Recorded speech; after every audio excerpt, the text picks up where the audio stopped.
Hello, this is Hi Bob Warbob, and let's play some Ultimate General Civil War. Hello, and welcome back. Today, we are going to be kicking off the first of the minor battles before Shiloh. This one is Logan's Crossroad, and once again, I am joined by Something Compass. Yep, thanks for having me. It's a pleasure. We just spent a couple hours talking about Ultimate General and the history of the game and tactics, and we should have recorded that. Yeah, I mean, we could have like a podcast. Yes, we could have an Ultimate General podcast. That would be odd. So have you ever seen anybody do this? No. No. Yeah, it's going to be weird. I promise. I hope so. I'm looking forward to it being weird. That's why I'm here. I don't do things unless it's weird. It's just get shot a little bit there. I was a little bit. Every once in a while you can get away with that, but most of the time you get shot at least once. But 6 men, it's fine. And you just cannot get vision on that sniper, like ever. But you want to get around behind him to force him out of the forest. And getting around there will also keep them from charging down your units that are about to spawn in. Because it keeps him at that range in front of him, kind of.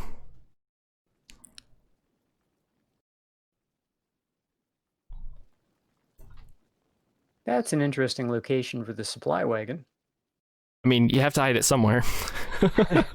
You can't just leave it out in the open. They will take that flag. There's nothing you can do about that. Oh, I've never tried to hold that flag. I mean, I've watched people try to hold that flag, and it never goes well. No, it does not. So there's their supply wagon. You want to guess how long they get to keep their supply wagon for? How long? Not long. That general is there for a reason. And it's not to give cover bonus.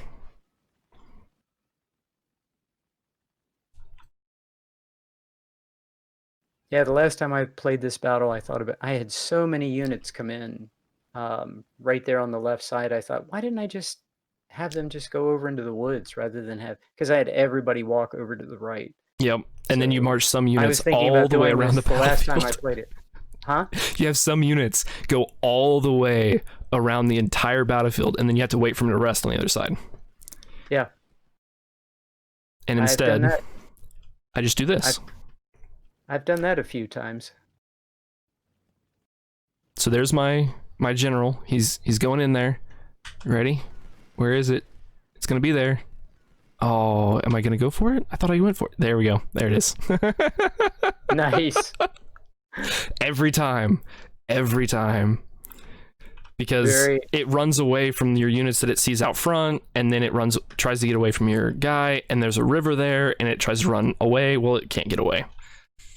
It's too late. And then this causes the skirmishers usually to go kind of crazy. But you've already got it, so you're not really too worried about it. And you've got 2 infantry units over there to take out whatever decides to go that way. Also, you see they're marching their cannons like right past my face, which is awesome. Getting shots on their cannons in the open. So if you get seen and then you get unseen, it works out really, really well here. So we rat off their skirmisher there, and then I think I want to get unseen. I need to get unseen so that their cannons will then start to mount back up. Because what you're looking for is for them to start unlimbering and then limber and unlimber and limber while the infantry just marches away from them. So it's actually intentional to get seen with the artillery in range of you, and then you try to get unseen again by everything. Like, you try to get all your units unseen over there. I haven't done it yet, but that will be a goal here pretty soon, to get unseen. And they'll lumber their artillery back up, and they'll just kind of sit there. Once they start doing that, then you march out and get shots at them. And that guy was in a great place. Like, he got to march all the way back over here into this forest and get shots on the side of that skirmisher there and keep them contained. sometimes they'll be further to the north there, so that's why he kind of took that path and like kind of swept that area to get any skirmishers that are up north there and push them down to the south. That makes perfect sense, and it's really cool the way all your infantry's just beating up on these guys. Love to see these skirmishers or snipers just get beaten up. We all hate these guys. Yeah. I went ahead and left those guys on hold fire because I wanted them to regain some stamina. I think they're kind of low. I can't remember how low they are, but I think that's the reason why I did that. Warbob kind of ran around in the forest there for quite a while. And anytime you hear a charge or anything, you can take them off. And even before that, you could let them fire a bit. I think I just gave up on that guy. I was just like, this is too annoying. But you don't want to not leave your detached skirmishers out, because then you'll get charged by actual infantry. So it's kind of a thing. Don't you want his infantry to charge into the water right now, if at all possible? No. The reason for that is because there is that forest on the other side of that hill, and once one guy starts walking forward, usually it's a bunch of them, and then they get into that forest there, and it's just really hard to knock them out of that forest on the other side of that river, that little bitty forest. So what I want them to do is stand back from that. Okay. I want them where they are. Like, they're in the perfect places right now for me. I wouldn't mind getting into a firefight with them, but I don't see much of a benefit from it, I guess, is my point there. So those guys need to rest up and be ready to come out after those cannons. See, and then I did this and kind of messed up there. So yes, they get into the water, but really what I'm looking to do is to not take any shots from them. And yes, there I didn't, but if multiple guys charged, you will end up taking some shots. And what I really want to do... Actually, I guess I am trying to get him to charge if I'm leaving that guy without a guy on the front of him. I thought I was trying to keep him from charging, though. Just because whenever multiple guys charge, if you cancel the charge at the same time, sometimes different guys will be in different spots and some of them won't be in good spots.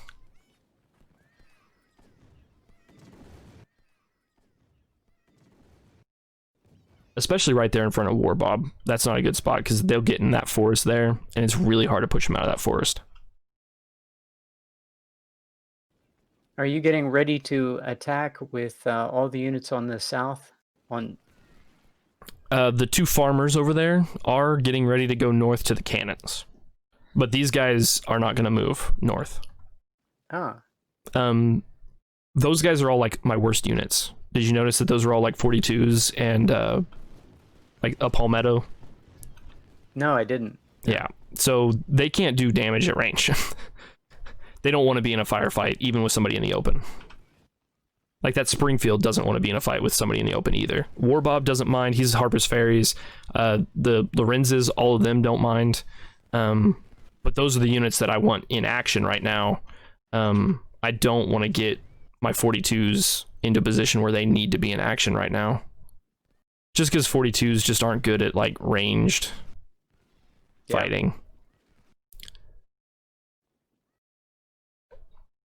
Okay, I know I'm going to hunt down these guys at some point. So I waited till they got to 100. Yeah, I noticed that. I've done that before too. Had units get up there to that position, wait. Yeah, that's what you have to do with the Union. You have to move them. But how many times do those cannons sit right there waiting for you to come up behind them? Never. They're always, for me, closer to the flag. Well, they're always mixed in with all the infantry, and they're impossible to get to. They're usually just to the right of where the infantry is right now. Okay, but you'll still get charged down by infantry if you come after them. And they'll retreat into the infantry, and then they'll fire at you from within the infantry, and you'll never get another chance to, like, get them in the open again after that first volley. Right. But so see, when you launch an attack on them, like if you've ever seen my attacks, everybody attacks, we get a few shots on him, and then he retreats to the left, and yeah, then you have to dig him out because he's mixed in with the infantry. You're going to kill them, I'm guessing, right here. They're not going to make it. I don't think they make it out. I can't remember, though, to be 100% honest. But I mean, I am hitting the one with more men from both sides. He routes the wrong way because reasons, I guess. I guess that one farmer's was just far enough over for them to retreat this way instead of back towards the flag, which is perfect. And I gotta be careful there. I'm gonna start routing him back towards the flag. Yeah, so that's a cav unit, a skirmisher unit, and 2 artillery units that I have basically pocketed away from the rest of their army. And yeah, I don't think those artillery units fired at anybody in the open. I don't think they actually got a volley off. And you have plenty of time to wipe those units out and then bring everybody back to concentrate on these. Yeah. I mean, this goes on for a long time. That farmer still has 2,000 men in his unit. He didn't take any damage. And I think the other one does too. Yep. Neither one of them took a single point of damage. Charging 2 cannons down. Because they were facing the wrong way, and I charged them from behind, and I made sure and held my fire for long enough to get into good range. Like, it wasn't great range, but it was good enough range for farmers. Like, you can't be at, like, right at the edge of max range. You won't do any damage. Right. But you get them just inside that, it's good. Yeah. Sorry. You can get 1,000 kills with those farmers if you in a grand battle, if they're the right distance. Or if the enemy isn't firing at you. Yes. That's a foreshadowing right there. Not to this battle though, but to a future battle coming up. You'll get to enjoy that. Ooh, I forgot about their skirmishers somehow. I don't know how I forgot about them. But yeah, so that one guy that was standing in the forest, I think he took like maybe 150 casualties so far. And I mean, you see that Lorenz has taken 2, and the 2 farmers have taken 0 each. So far, this has definitely been in my favor. How many was that? I didn't actually catch it. 140 men. They lost 140 men off of that Lorenz unit, 2 off the other one, and then 0 off the farmers. And we wiped out a cav, a skirmisher, and 2 artillery units. All by holding their attention with the one that lost 140, and then by surrounding and killing them with the rest. Oh, 2 men on the farmers. Nice. I don't know where that came from, but did lose 2 men on the farmers. So there we go. Now, that guy's a little bit low on stamina, but not bad. He was at like 74 still. That's not bad for having ran across the battlefield and gotten into a firefight with a bunch of skirmishers and artillery units. So, and that guy's still at 96. Wow. I did have him hold there for a second. So, of course, it has to be the guy that went the furthest that, is the lowest on stamina. I mean, it's just the way that goes. Well, that went exceptionally well. Of course, now we've only taken out their artillery and their we've whittled down some of their skirmishers, but they still have at least 1 more unit of skirmishers. No, 2 more. They still have 2 units of skirmishers that, see, there you go. I'd take a shot there. That's what I don't want to have happen, really. I think I was still trying to bait them, but at the same time, you don't really need to, because in the end, you're pushing from 3 sides into a river. As long as you keep pushing in from different sides at different times, they'll never have a chance to actually get shots on you, because you'll always be flanking them. Yeah. And that's really the goal here, is to not take any losses if possible. So now I guess it's time, now that you've seen just how crazy I'm going to run this battle, it kind of throws off what you're going to guess now. Because now you're going to guess that it's something ridiculously crazy. What do you think I lose? I can pull up your losses too. Let's see here. River crossing, 1,287. After medicine. 1,200, huh? Well, you're definitely going to half that. I bet you're going to do 600. 586 after medicine. Wow. Yeah. That was close. Very close. Very close. And that's just because I don't get into a firefight, even if it's at an advantage for me. I just avoid all firefights, basically. You're going to look for flanks at Mm-hmm. every opportunity. Which is, when you surround them, that's what you do. You start picking on their flanks. All their units start flashing white, and then, yeah, surround and capture is the way to play this game. It is. Surround, shoot them up a bunch, and then capture. Because you got to get that shoot them up a bunch in the middle there, because that just is so much good firearms XP. You can't not get some of that good firearms XP. And you've got to break them. I mean, you've got to like degrade them. And on Legendary, that just takes a while. I mean, yes and no. There's definitely times that you can get like a fresh, brand new unit to break once and surrender. I've had it happen. Some units, like I had that one unit with still 2k min surrender at First Bull Run there. Like sometimes you just get them in a bad spot, and that guy wasn't even in melee, which is crazy. Yeah, I think the trick is if units that take fire from multiple directions are more likely to surrender. And just you get them low on condition, you get them low on morale. Sometimes a unit that, you know, only got shot at once or only broke once might have 0 condition because it's been running around, regardless of whether or not it has been broken a bunch. So if you can get them to lose all their condition, either by getting them into melee at one point or another, or doing something like that, that just... So what I'm trying to do with those farmers is I'm trying to get them to be the closest unit, because I don't want them to fire at my Lorenz. I want to... I think I fail a little bit at it, but that's the overall goal, is that whichever units are your better units, and the one that has less cover, obviously, in this case, too, you don't really want him to be the one getting fired at. I guess I do succeed here, at least for now. I think later on something happens that kind of throws that off.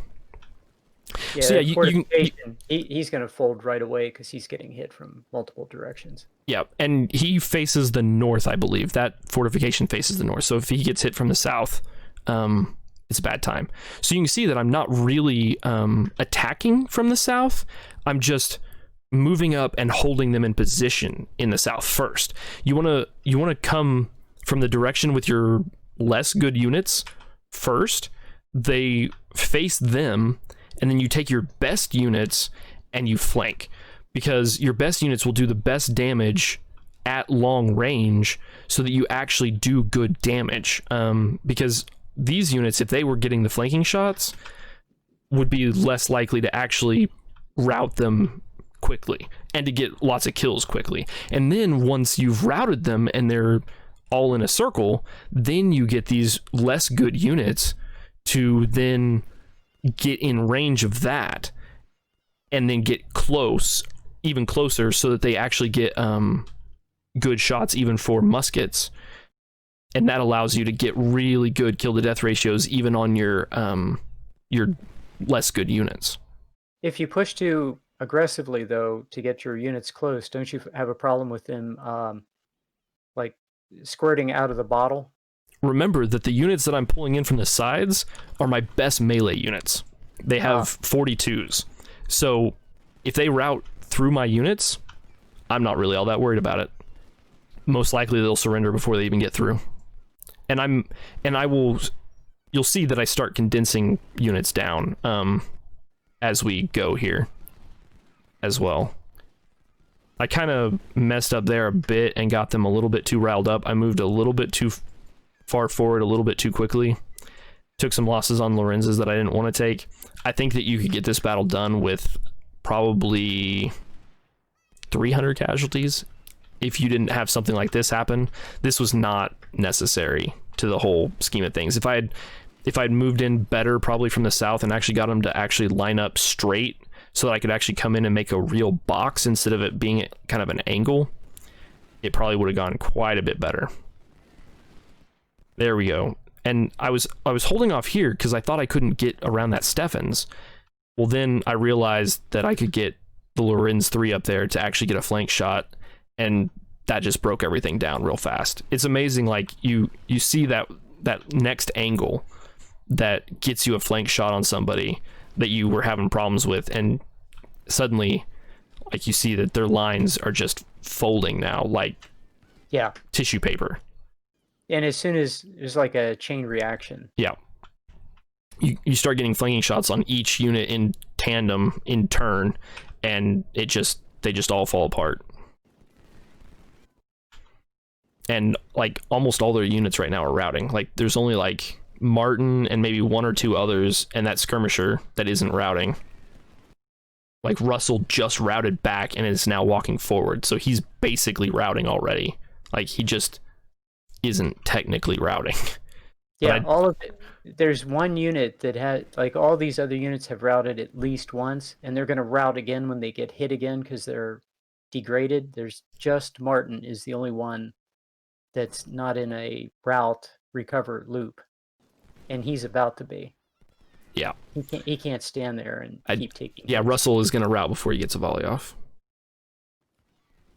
So now most of them have kind of recovered, but they haven't really recovered. I don't even see a general in there. Yeah, they haven't. Yeah, units in this condition are just... Does he not have a general? I don't even know where his general is. He does have a general in this battle. You must have killed him. Did I already kill him? I don't remember killing him. You must have, unless he's hiding somewhere. I mean, he would be in the middle of that, but I don't see him.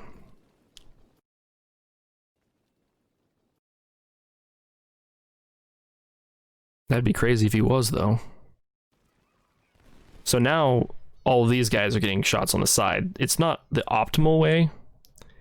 I'd rather have them be the thing that they're facing, but not a lot I can do at this point. They're facing the way they want to, and Martin routed. That's the last guy that hadn't routed recently. Like, all of these guys routed back to the river and walked forward, so none of them have good morale at this point. Some of them might be able to fire a volley, but the thing is that I've got 10 units that are going to fire volleys at different ones at different times, so none of them are going to... Maybe I'll take one more volley. There you go. I took one more volley. Yeah, this is clubbing baby seals at this point. This is his round them up phase. Yeah, I shouldn't have moved forward there. That was a bad idea. Like, I should have moved from the sides again more. Like, because that guy could have shot from the side and didn't. Like, so that was a mistake. That's another 30-40 men that I could have not lost. Are you thinking about the position that these... Because you almost have them in the position that you want. Mm-hmm. For everybody to hit somebody. Like, Anderson gets a volley too? Wow. Like, I'm just falling down on the job here. Like I say that it's clubbing, we're saying it's clubbing baby seals, but you could still make a big mistake at this point. Like, if you let them get out, if you let them get volleys on you, you don't keep moving in from different sides and keep them occupied with different things, you can still end up having a bunch of losses here. It's not particularly easy, but you have to do two things. You have to keep the pressure on, but not too much pressure so they don't all rout in a big mob. So that's the challenge. Keep firing into them, keep degrading them. And I'm looking for the first surrender. And that's about a perfect box you have where everybody's getting a shot. I went ahead and held fire on a couple guys, and that's just because they ran that whole way and also fired along the way, so they need to rest more than a lot of the other guys. Oh wow. There we go. This was way easier than I thought it should be, I think, too. I think that it just ends up that it just all surrenders like instantly and it's over. But it's not over, because this battle goes the full time. It does. This is one of the few battles, and it might be the only one, where if you don't hit the finish button, you get the full amount of time. And I've said this before, I wish every battle were like this, where you had the option of checking out, but if you wanted to, you could, make use of all the available time. It would be Oh man, nice. I'd be going after melee experience right now, but you've already noticed for the Union's terrible at melee. It is so bad. And then I finally go ahead and decide to go in there with 2 units. That's some melee experience. It is, but it's not much. To be honest, like, it's not a lot of melee experience, really. And you're going to pay for it. I mean, you're going to pay for it with some units. Like, it's not terribly terrible. I did not expect all those units to surrender all at once. And I can't remember if I actually knew. I think I did know that this one continued on. And then there's the end. Yeah, you didn't click off. You let it go to 1400 and you ran everybody in circles. Yeah, you can see my guys in circles. That's the classic up the hill, following the road and doing a loop around in the open area. That's what we all. And you got a 3-star. Warbob was like within 2% of hitting 3 stars at the last battle. Yeah. I was so sad about that. But there's just nothing you can do. Like, I'm not refighting a first bull run again. Because there was at least one first bull run where he did get the star. But it's basically just getting a little bit more shooting experience is all it rolls down to. That guy's really close. Well, to 2 stars. You want the 3-star for the next grand battle. That's the whole point. But even the next minor battle, why not? Like, well, yeah, but it's all gravy. The minor battles are so easy. You don't have to have it. It's the grand battle where you benefit. Right, but you really want that cover bonus, man. Like, that cover bonus really helps out in a lot of battles. Yeah. So after this battle, I'm able to get a couple more 2 stars, I believe. But I mean, you can see the losses there. That one unit lost 225 men. Everybody else lost under 100. Yeah. Everyone went in at 2,000, so yeah. And a lot of them got really nice kills in there. Wasn't quite as nice as I would have liked.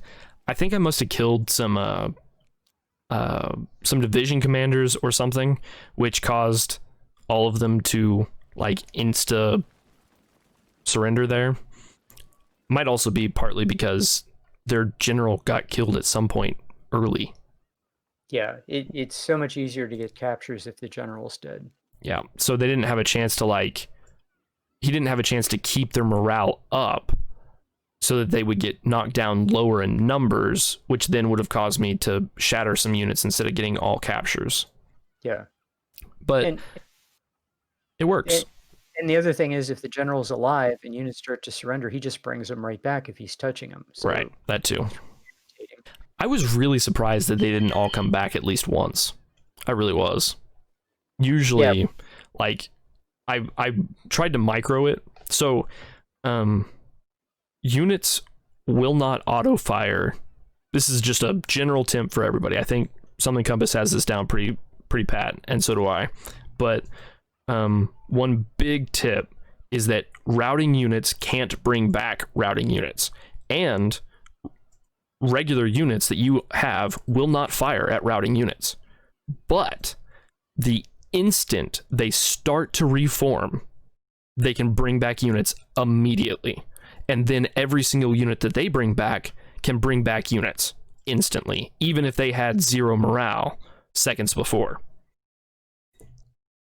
So what you have to do is you have to purposefully tell your guys to fire at any guy that's left standing.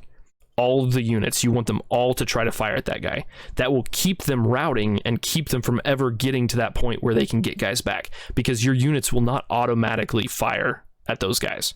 That also keeps you from taking losses, because you will take losses from units that are routing, because the instant they start coming back, they'll start that slow fire at your units. And over time, that can really rack up a lot of kills, especially like where I was standing a lot of my units out in the open. And sometimes part of your surround will be standing in the middle of a river because that's where you have to be to get a full surround. So you want to tell your units to fire at something, and then you look for any blocked, you look for any guys that are out of range, and you make sure and get those guys in range of somebody. You try to pick out the guy that has the most health, obviously, because that guy, whenever you hit him, will cause everybody around him to rout without shattering him on accident. Because sometimes, if they're big enough, small enough units left, you can go from like 1,000 men to a shatter instantly. Because you saw I had 12 men, 10 men, 10 units surrounding that little pocket. If all 10 of those units and all 10 of their skirmishers fire at one unit, you can insta-shatter it. Okay, I guess that was my random rant for the video. Yeah, and it's very, very true. There are a lot of times where I'll hit pause, and I might even edit that out. Just make sure that everybody's firing at somebody and nobody's blocked. Because if there's a big pile of units, it's really hard. And you're detaching skirmishers, it's really hard to make sure that everybody's still firing. And the only way to do it is take every single unit and make sure that if you tell them to hit a unit, that you don't get the blocked signal. And you can Everybody's just gotta be firing. highlight everybody and tell them to attack. And then you see anybody that's blocked then, or that breaks out of